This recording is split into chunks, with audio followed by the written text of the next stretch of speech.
We got a 2012 Tahoe here with some really bad knock or like a clunk.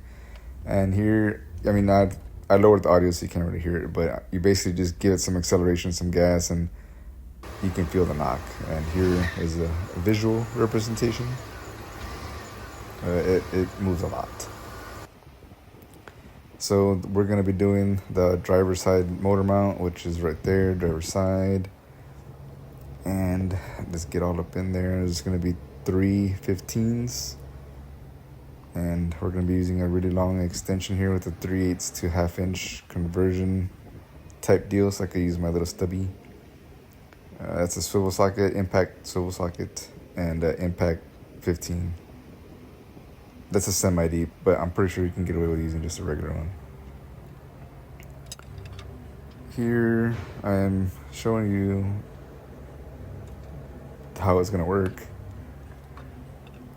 And I think I ended up switching it out later because you don't need one that long. That's what she said.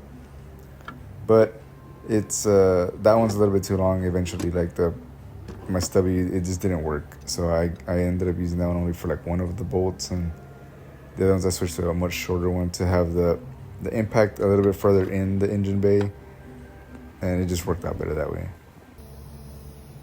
Like right there. So that's the shorter one, and it just made the angle a little bit better. Or right there with my hand, I was showing you where the gun was at, and the angle was just too much, so it kept on slipping off and stuff like that. Just made it a little bit more difficult. So the closer you are, also the better. The impact doesn't have to work as much. It doesn't lose as much torque through all that extension. The closer, the better. So that was all of them off. Now we're on the underside. There's going to be 4 15s. 2 right there, and then there should be 2 on the other side. I kind of flare out that little heat shield. It has like a square heat shield around it. I kind of just flare it out a little bit to give me some room in there, because it usually comes out just a little bit squared out. And if you hear a rattling noise usually on these Tahoes or Silverados in the same year model, it's probably the links. They're usually messed up. So here I'm going to have a screw jack, and I'm going to be using a little chunk of 2x4, which most super awesome professional mechanics have around. And we're just going to crank it up and tilt the engine like that. These voiceovers are hilarious. But yeah, once you lift it up, you'll be able to take it out. But so right now, I already have it kind of lifted up. You can see the motor mount's kind of loose. And in this situation, since it's not a 4x4, I can use like an electric ratchet, which I'm using right now. You probably could get away with using like an impact and some swivel sockets and stuff, but for whatever reason, this just worked. I never done it like this before, and I was able to access all 4 bolts with the electric ratchet, so it was super easy. It was a breeze, a cool breeze on a hot summer day. Now here, I think I'm just showing you guys how I'm doing it, which, I mean, it just worked. The angle was right. The engine, nothing was getting in the way of the ratchet. So, and the bolts were actually coming out with the ratchet. Sometimes you have to like break them loose or something, or they're really seized in there. This one just like here I like start it, and then I just like kind of like drop it in on the head of the bolt, which you're not supposed to do. I've always done it this way for years and years, and it seems to work fine. It's probably not good for the ratchet. It's probably not good for the socket, but whatever. Gonna do the last bolt over here, I think. And filming and doing work should be an Olympic sport. It's very difficult. I dropped the phone like 4 times.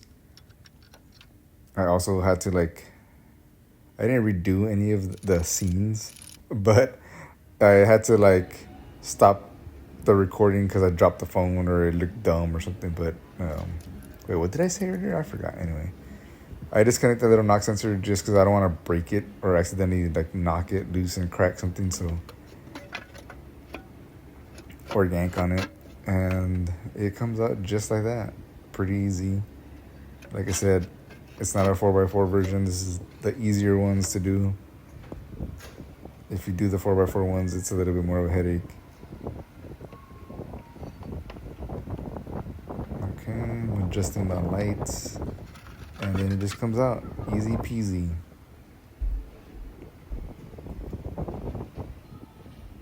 Okay, here we can see that it was really torn up, very used. It lived its life, and it's done now. That's the new shiny one, and I was gonna attempt to put it in while recording, but it's very hard, and of course you try to look cool, and life just makes you realize that you're not cool and it's not gonna work out. So I had to magically, with the power of technology, just pause the recording and use both my hands. You'll see right now. Hold on. Right there. Oh yeah, look, it's in there. And then I just kind of plop it in. Bloop, there you go. That's another free sound effect. And since I'm already on the bottom, I mean, I'm pretty sure you could do it the other way around and like go to the top and bolt down the mount to the frame and then do this.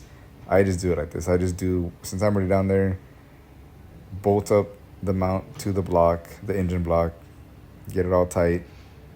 I think I already tightened it down. I'm just showing you guys the proof, I guess, because I don't want to be a faker. And I do the same thing with that shield. I flare it out, and then once I'm done, I'll bring it back in. And that was kind of the setup. You start lowering it down, it's gonna fall into place. It has like a little pin. It should seat properly. Here, I am gonna be showing you guys that I try to hand start all these because you don't want to strip it out just because it's threaded into the frame. And if you strip it, either it's going to suck really bad to try to repair it, or you're just going to have to send it all the way through and it's going to suck for the next guy. But I really try to make sure it's aligned properly and at least do several turns with the hand before I start impacting it. There, it slipped off. And it made me look like a fool. And here I'm gonna try it again, and there we go, and then it slipped off again. And that was the last one, and it worked so awesome. A little side adventure here. I noticed that none of those little Torx screws for the Airbox were on, or at least not all the way in or tight. And then I found one on the bottom of that little undershield.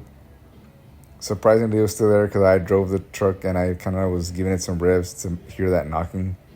And I'm surprised that little screw just stayed there. So it's also broken, and which is also common. People over tighten it and it just cracks it. Here, I put it all together. I don't want the customer to take off with the open Airbox. I even put the other one that's kind of broken, and I didn't put it all the way in. I just kind of did it like just almost there. And here we go, back to the original adventure. The motor mount is in, and there should be no more clunks.